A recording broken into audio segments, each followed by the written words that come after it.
नमस्कार, one India Hindi में आपका स्वागत है। मैं हूं शिखा थूरिया।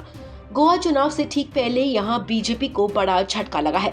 बता दें कि राज्य के विज्ञान एवं प्रौद्योगिकी मंत्री माइकल लोबो ने मंत्री पद से इस्तीफा दे दिया है। माइकल लोबो ने न सिर्फ मंत्री पद से बल्कि अपनी विधानसभा की सदस्यता से भी इस्तीफा दे दिया है।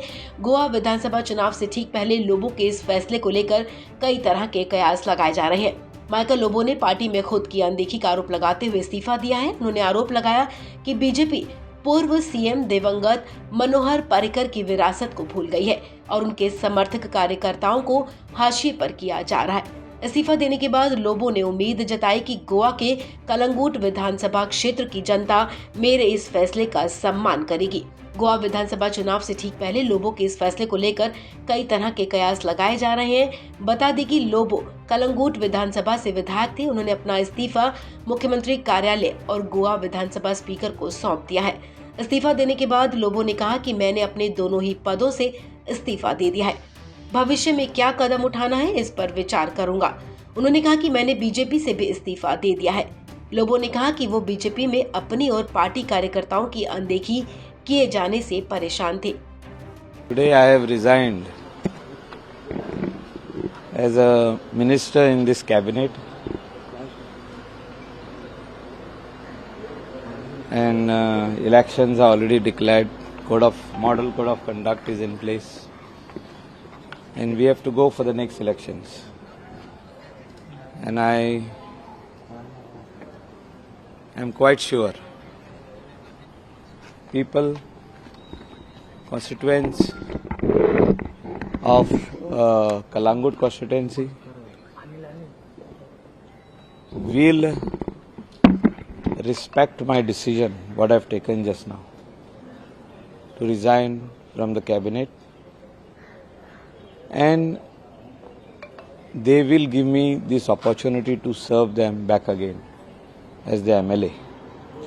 I am going to resign also as an MLA today, and I will see what next steps to be taken.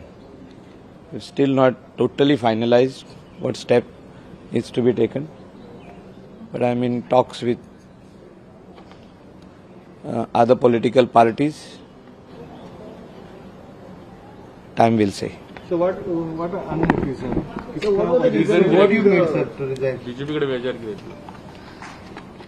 It has been quite a good long journey with BJP. After 15 years, I am going to resign today as a MLA and as a member of Bharatiya Janata Party. And I